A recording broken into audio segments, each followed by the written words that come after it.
మా నాన్నకి వాళ్ళ నాన్నకి మధ్య ఉంది. వాళ్ళిద్దరికేవో పాత గొడవలున్నాయి. కాదు, నన్ను అడ్డం పెట్టుకుని మా నాన్న పరువు తీస్తాడు.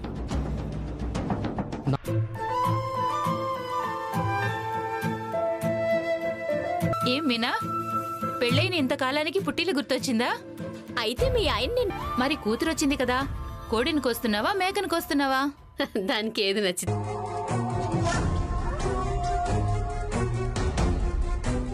వెళ్ళొస్తావు? కలొచ్చిందేమో. ఎందుకొచ్చిందో కానీ ఇంట్లో నువ్వు కాకుండా ముగ్గురు ఆడవాళ్ళు ఉన్నారు కదా. ఇంటి మౌనిక ఉద్యోగం చేస్తుంది కదమ్మా, అందుకే నేనే పని చేయనివ్వను. ఆషాఢం అయ్యేదాకా ఇక్కడే ఉంటే ఈ నెల రోజులు ఏం చేస్తుందో చూద్దాం. చేస్తున్నావు కదా. అత్తగారింట్లో ఆడపిల్ల పాలల్లో నీళ్ళలా కలిసిపోవాలి. నేను వేరు. ఇప్పుడు అవన్నీ ఎందుకు? అమ్మ ఏ వంట చేస్తుందో కూరగాయలు తీసుకునిరా, కోసి పెడతాను. మా అత్త ఇలా అనలేదు.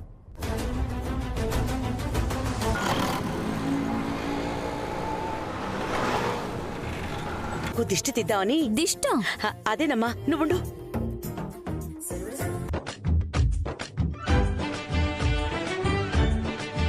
అమ్మాయిలుకుంటే ఓర్చుకోలేరు, అందుకే దిష్టి తీశాను, పారేశాను. అసలు కావాలనే ఆ మాట అంది. పైగా మీనాతో పాటు నన్ను కూడా వాళ్ళ ఇంటికి రమ్మంటుంది. వాళ్లే గంప కింద కోడి పెట్టలాగా ముడుచుకుని ముడుచుకుని పడుకోవాలి. మిర్చి నేనున్నాను కదా, అదొదిలే. ఇంకొక విషయం చెప్పాలి. ఏ? దాన్ని బాగా చూసుకోవడం మొదలు పెట్టాడు.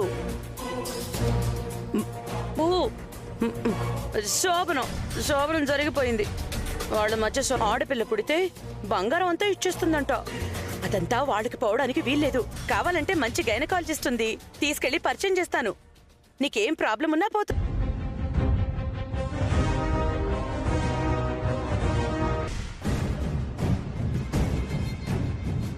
ఒక్క నిమిషం, రవి ఉన్నాడా? ప్లీజ్. సరే.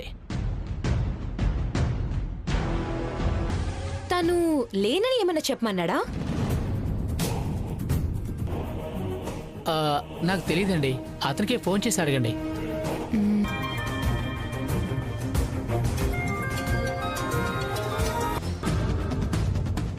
ఏమో మరి, నాకైతే ఏం తెలియదు మేడం. వాడు నాకేస్తాను. రేపొస్తే నేనే ఇస్తాను. నాకు ఫోన్ చేయమని చెప్పండి. అర్థమైంది. ఫోన్ కోసమైనా వెళ్ళి కలుస్తాననుకుంటోంది. మీనా, ఏ పూలగంప ఎక్కడున్నావే? పుట్టింట్లో అలవాటు కావాలి నాన్న. ఈ ఆషాఢం ఏంటి నాన్న? ఎవరు కనిపెట్టారు? ఆచారం పేరుతో భార్యాభర్తలు దూరంగా ఉంటే వాళ్ల ప్రేమని, ఆ బంధం బలపడుతుందని మా అమ్మ చెప్పింది. తినడానికి ఏంది? ఏమైంది? ఏంటది? ఏం చేశారు ఇంట్లో? దేని గురించి మాట్లాడుతున్నాడు వీడు? ఈ బొంబాయి రవ్వను పట్టుకుని ఎవ్వరూ ముంబై దీన్ని ప్రతి ఇంట్లోనూ బ్యాన్ చేయాలి. ఇటువంటి విష పదార్థాన్ని భారతీయ ఆహార పట్టికల ముందు ధర్నాలు చేయాలి. ఉప్మా నశించాలి అని నినాదాలు చేయాలి. ఇంటికి ఇద్దరికంటే ఎక్కువ చుట్టాలొస్తే చాలు ఉప్మా చేసి పెట్టే సాంప్రదాయం. భార్య తరపు చుట్టాలకు ఇడ్లీలు దోశలు పెట్టి భర్త తరపు బంధువులకు ఉప్మా చేసి పెట్టే ఈ రోజు నుంచి ఉప్మావతియే. ఏమైంది ఇప్పుడు? నచ్చలేదని ఒక్క ముక్కలో చెప్పొచ్చు కదరా. ఒక్క ముక్కలో చెప్తే అమ్మకు ఈ ఒక్క రోజు నా భార్య లేకపోతే ఆకలితో మార్చి చంపేస్తావా? ఇదేమన్నా న్యాయంగా ఉందా? అయితే నా భార్యని నేను వెనక్కి తీసుకొచ్చుకుంటాను. నాకిష్టమైన వంటలన్నీ చేయించుకొని తింటాను. ఆ కోడళ్ళు ఒకరినొకరు చూసుకోకుండా ఉండాల్సిందేనా? ఉండాల్సిందే. అయితే ఈ పార్లర్ అమ్మాయికి ఒకే ఇంట్లో ఉంటున్నారు. నాకో న్యాయం, ఈ లక్షలు మింగినోడికి ఒక న్యాయమా? నా భార్యనైతే అంత ఖర్చు పెట్టి నేను పంపించలేను. మరి ఒకే వీనికి ఇక్కడ పుట్టిల్లు లేదు కదా. కరెక్టే, కానీ పెళ్లికి ముందు ఎక్కడుందో. మనోజ్, నువ్వు లోపలికెళ్ళు. ఆగాగు, వీల్లేదు. బలవంతంగా పంపిస్తారా? పాపం పిచ్చి మమ్మల్ని కర్కశంగా విధి విడదీసినట్టు విడదీసిన ఉప్మా తల్లి. ఆ అమ్మాయి లోపలికి వెళ్ళనివ్వు. కుదరదు. ఒకటే ఎజెండా, పోతే పదిలో ఉండడానికి వీల్లేదు. సరే, ఏడి చస్తున్నాడు.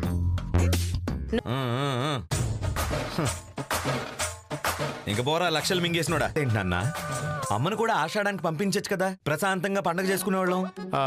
ఆషాఢానికి పెళ్ళాన్ని పుట్టింటికి పంపించే ఆచారంగాని ఉండుంటే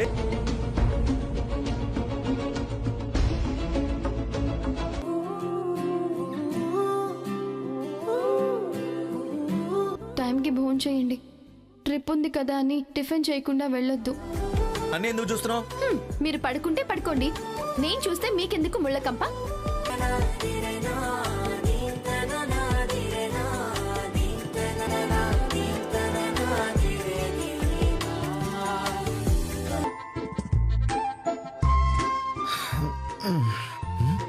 నిద్రపోనిచ్చేలా లేవు. నిద్ర ఎందుకో నాకు తెలుసులే. ఏంటే నీకు తెలిసింది?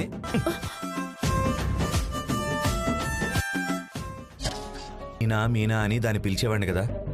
ఇప్పుడు ఒక్కసారిగా సడన్ గా ఇంట్లో లేకపోయేసరికి నిజమేరా, మనిషి ఉన్నప్పుడు మనకి దగ్గర అవుతారో లేదో తెలియదు కదా.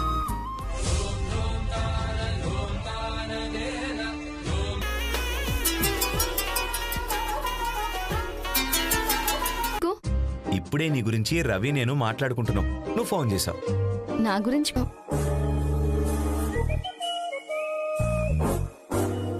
నాకేమీ ప్రాబ్లం లేదు, కాకపోతే మాటి మాటికి నాకు మాత్రం గుర్తురాకు. అదో వెన్నెల భలే ఉంది.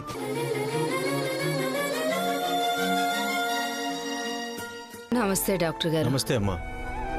ఏమ్మా కళ్యాణి, ఎప్పుడొచ్చావు? ఇప్పుడే. అవునమ్మా, ఒంటరితనం మనిషిని. దాని చేతుల్లో ఏమీ లేదు డాక్టర్ గారు. కళ్ళు తిరిగి పడిపో. అదంతా నేను చూసుకుంటా.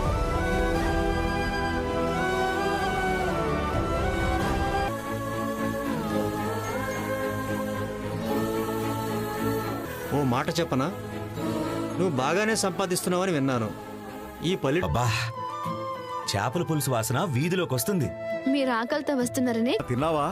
కడుపు నిండా కమ్మటి భోజనం తిన్నాను నాన్న. అంత కమ్మటి భోజనం ఉండి ఇంకా రాత్రి కూడా రాడంట, అక్కడే ఉంటాడంట.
ఇప్పుడే కాదు, కాసేపు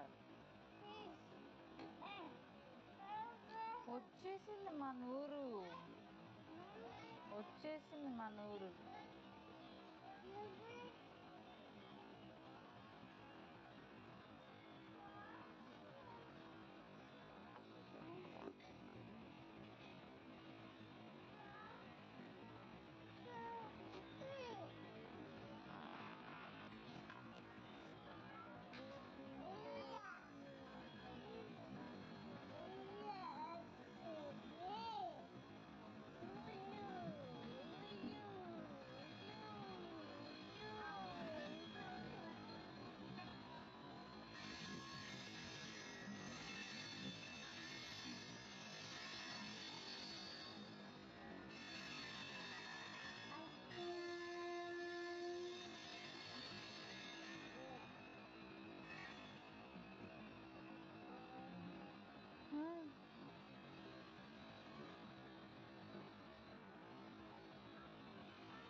నోట్లోది